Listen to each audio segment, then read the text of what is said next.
మదనపల్లి ప్రభుత్వ ఆసుపత్రుల్లో ప్రాణాలు కాపాడాల్సిన వైద్యులు, అలాగే వైద్యులకు సహకరించాల్సిన వైద్య సిబ్బందులే రాక్షసులుగా మారి పేషెంట్ల అటెండర్లని వాళ్ళని బయటికి పంపించేసిన వారిపై వెంటనే చర్యలు తీసుకోవాలని, అలాగే ఎవరైతే పేషెంట్ అటెండర్స్ ఉంటారో వాళ్ళకి సరైన సౌకర్యాలు కల్పించాలని చెప్పి ఈరోజు బహుజన్ యువసేన BOS ఆధ్వర్యంలో స్థానిక DMHO గారికి ఫిర్యాదు చేయడం జరిగింది. ఈ సందర్భంగా మనం గమనిస్తే ఇదే మదనపల్లి ప్రభుత్వ ఆసుపత్రుల వైద్యుల నిర్లక్ష్యం పట్ల, అలాగే వైద్య సిబ్బంది నిర్లక్ష్యం పట్ల, వాళ్ళ వ్యవహార శైలి పట్ల బహుజన్ యువసేన BOS ఆధ్వర్యంలో అనేక సార్లు అనేక మందికి ఫిర్యాదు చేయడం జరిగింది. ఎన్నిసార్లు వాళ్ళకు ఫిర్యాదు చేసినా కూడా, ఎన్నిసార్లు వాళ్ళు పోయి మేము మొరబెట్టుకుంటా ఉన్నా కూడా వాళ్ళు ఎవరైతే ఉన్నతాధికారులు ఎవరైతే వారి మీద చర్యలు తీసుకోవాలో వాళ్ళు చర్యలు తీసుకోకపోవడంతో వైద్య సిబ్బంది వైఖరి ఏం మారడం లేదు, వాళ్ళ ప్రవర్తన ఏం మారడం లేదు, వాళ్ళ నిర్లక్ష్యం ఎక్కడ కూడా మారడం లేదు. దానికి ఉదాహరణ నిన్న లేక మొన్న మీరు గమనిస్తే అన్ని దిన పత్రికల్లోనూ వచ్చాయి, న్యూస్ ఛానల్స్లో వచ్చాయి, సోషల్ మీడియాలో వచ్చాయి. అక్కడ మదనపల్లి ప్రభుత్వ ఆసుపత్రుల్లో పేషెంట్కి వాళ్ళతో పాటు సపోర్ట్గా ఉండే అటెండర్స్ ఎవరైతే ఉంటారో వారు హాస్పిటల్ లోపల వాళ్ళని ఉన్నించకుండా అక్కడున్న ప్రభుత్వ సిబ్బంది వాళ్ళని బయటకు పంపించేయడం జరిగింది. మీరు వాళ్ళని బయటకు పంపించేస్తే ఆరు బయట ఇప్పుడున్న చలి తీవ్రతకు అటెండర్స్ ఎక్కడ పడుకోవాలా?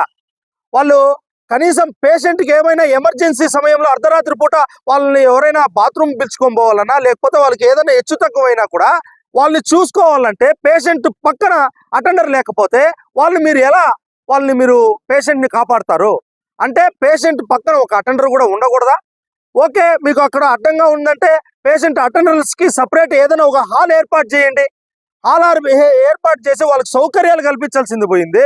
మీరే వాళ్ళని బయటకు పంపించేస్తే బలవంతంగా కొంతమంది మేము ఇక్కడ ఉంటాం మేడం, ఒకరైనా ఉంటామని అంటే లేదు మీరు పోవాల్సిందని చెప్పుకొని వాళ్ళు పట్టుకొని బయట తోయాల్సిన పరిస్థితి ఈరోజు మదనపల్లి ప్రభుత్వ ఆసుపత్రిలో ఉందంటే మనము ఎంత దౌర్భాగ్య పరిస్థితిలో ఉన్నామో ఈరోజు ప్రజలందరూ, అలాగే సిబ్బంది కానీ, అలాగే ఉన్నతాధికారులందరూ కూడా గమనించాల్సిన పరిస్థితి మనం ఉంది.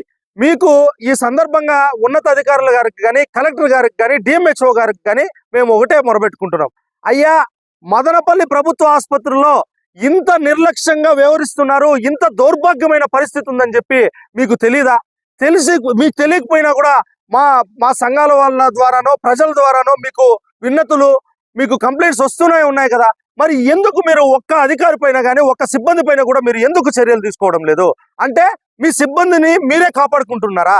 మీ సిబ్బందికి పై అధికారులు ఉన్న అండదండ ఉందని చెప్పి మీరు ప్రజల్ని వాళ్ళు ఇంత ఇబ్బంది పెడుతుంటే కూడా మీరు చెల్లించరా? మీకు ఏ మాత్రం మానవత్వం అనేది లేదా? అక్కడ ఉన్న సిబ్బందికి కానీ అధికారులకు కానీ ఏ మాత్రం మానవత్వం ఉంటే ఇలా వ్యవహరిస్తారా? మీ ఇంట్లో వాళ్ళు ఎవరైనా కూడా ఇలా సఫర్ అవుతా ఉంటే మీరే కానీ వేరే హాస్పిటల్కి పోతే అక్కడ ఇలాగే వ్యవహరిస్తే మీరు ఒప్పుకుంటారా? దయచేసి మానవత్వంతో వైద్య రంగానికి, వైద్య వృత్తికి ఉన్న మానవత్వాన్ని చూపించండి. దయచేసి ఇప్పటికైనా మారి ప్రజల్ని కాపాడాల్సిన డాక్టర్ వృత్తిని మీరు గమనించి గుర్తు తెచ్చుకొని మీకు డాక్టర్ వృత్తిలో ఉన్న ఎథిక్స్ అన్నిటి కూడా ఫాలో చేసి దయచేసి ప్రజల్ని ఇబ్బంది పెట్టకుండా ఇంకనైనా మారి వాళ్ళపైన చర్యలు తీసుకోవాలని చెప్పి ఈ సందర్భంగా కోరుకుంటూ, అలాగే ఉన్నతాధికారులు, కలెక్టర్ గారు కూడా మీరు ఒక సమగ్రమైన విచారణ కమిటీ వేసి సీసీ కెమెరాలు చూసి ఆ టైంలో ఎవరున్నారు, ఎవరు అలా వ్యవహరిస్తున్నారు, డ్యూటీ డాక్టర్స్ కరెక్ట్గా వస్తున్నారా లేదా, మెడిసిన్స్ అందుతున్నాయా లేదా, కట్లు కడుతున్నారా లేదా రెఫర్లు ఎందుకు చేస్తున్నారు, ఏ సౌకర్యాలు లేవు అని చెప్పి దయ ఉంచి మీరు ఈ విచారణ కమిటీని వేసి ప్రభుత్వ ఆసుపత్రి పైన చర్యలు తీసుకోవాలని చెప్పి, అలాగే పేద ప్రజల్ని కాపాడాలని చెప్పి ఈ సందర్భంగా కోరుకుంటూ, ఇప్పటికైనా ఎవరైనా కూడా చర్యలు తీసుకోకపోతే బహుజన్ యువసేన BOS ఆధ్వర్యంలో చర్యలు తీసుకునేంత వరకు నేను నిరాహార దీక్షను కూడా, ఆమర నిరాహార దీక్షను కూడా చేపడతానని చెప్పి ఈ సందర్భంగా కోరుకుంటూ, జై భీమ్, జై భారత్.